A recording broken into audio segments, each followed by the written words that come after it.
Hey everyone, Marsh Consequence here. I'm gonna talk about Fyrakk. So, apologize, my face cam was so small, meant smaller so we could see the raid plan. Um, just a note, another officer made this raid plan, and this will be shared to everyone. You can also make a copy for yourself and change it if you want to update anything. But we're gonna go through the fight. And what we think is gonna happen, it's all speculation. So the first phase is all about these roots. We think they're gonna be here just because of the four patterns, but who knows? If these raging flames touch roots, the fight ends. That's it. It's over. And there's a few ways the boss does that. So the boss can do Firestorm, which puts AoE fire on players. He can also do Wildfire, which will drop fire near him. And he can cast Dream Rend, which isn't interactive with the fire, but it's going to pull you in and potentially pull you through fire. So you have to be really careful. Uh, and the general idea is you're going to move the boss on this outside perimeter. As you can see here, move boss in a V formation on the outside. There is a reality where the Dream Run just spawns in a set location every time, so you might have to adjust your path. But for now, like our path is going to be here, then here, then here, then here, and then we're going to probably loop back in the middle. And you're going to have fire creeping into these roots for every mechanic drop. Um, there's also the blaze mechanic, and there's a dispel. The blaze is just take out of the raid, and it spawns fire waves. And there's a dispel mechanic that you just need to dispel immediately. Um, so you can see here, drop raging flames at the edge of the platform away from roots. Wildfires spawn around the boss. Player with blaze move out, and it's probably a predictable pattern as he made here, but we will not know until we see it. So this is just more of the same. And as you can see here, this could be like a Dream Rift. And would be like the potential fire spawns that we did when we're moving the boss. We did like one bait here, and then we moved the boss here, moving away from the Dream Rift because it's going to be dragging you in. I think it drags you in, but it definitely would do damage to you. So, so we get to the intermission, and the boss will teleport or fly probably himself to the middle of the room, knocks you back, and we'll get an absorb shield. And you need to break the shield, very similar to Razagath. Um, so we kind of think it would be something like this. And the boss will start sucking in like orbs that are coming out from the fire that you dropped. So this is just like an idea of like these are all the fire we dropped in the first phase, and all the orbs are coming in very Halandra style. You need to knock the orbs back probably. Maybe you absorb them, but we're kind of thinking it's a knockback on the orb. Um, and you cannot let an orb touch him. He, sorry. Um, Also, the Shadow Flame Breath, we're thinking it might work like Razagath, so we'll see.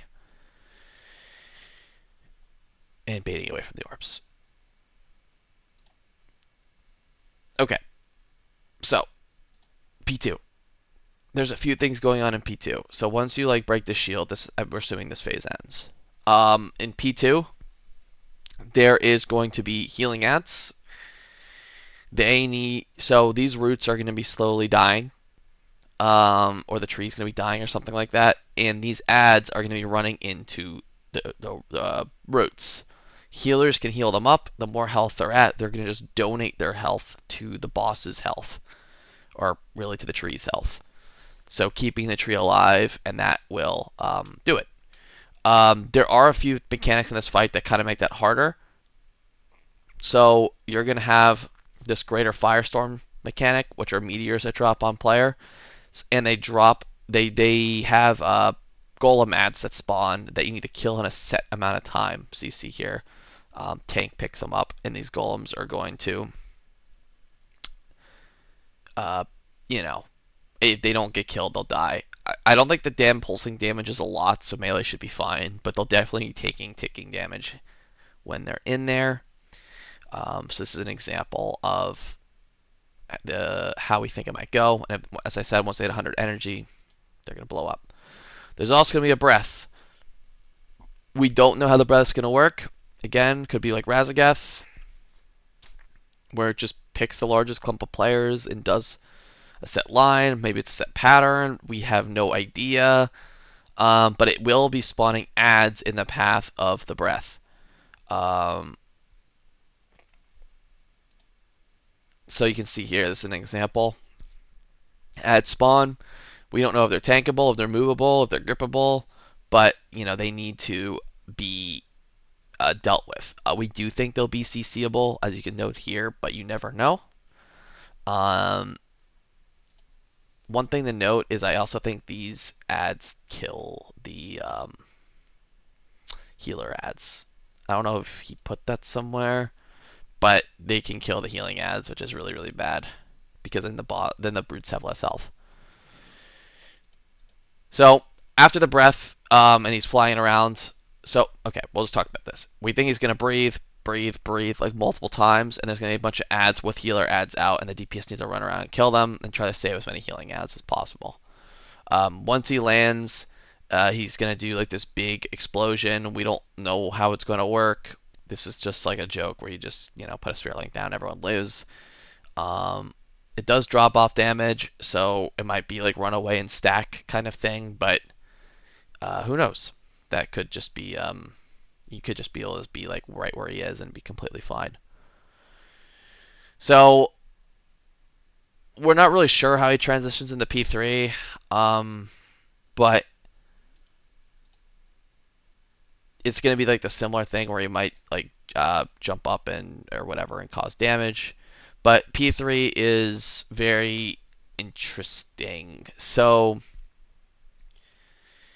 there's going to be seeds, probably like artificer seeds, maybe not as big, that you need to carry around, and it's like a precious like package or whatever. You cannot let the seeds die. After a certain amount of time, they'll bloom and they'll allow you to have a absorb shield to survive the boss's like death mechanic in this phase. So probably you'll have to be juggling these seeds with a few players so they don't blow up. They will literally blow up with any type of damage. Like fire damage will just cause them to explode. So there's going to be fire swirls. I think the boss can even like apply just like straight up damage to you. You get the blaze mechanic. And so you're basically just juggling these seeds around, and you can see here, we have like hunters carrying the seeds, but it's like a big hunter mage uh, job probably, just like keeping these seeds as safe as possible. Even like moving them out of fire circles might be something you have to do. So keeping these safe, and we don't know how it'll work exactly. If one blows up, it won't kill the raid, but maybe you'll have like 4 or 5 and you need like 3 to survive to kill the boss on your first kill or something like that. And if 2 die, then you're just going to die.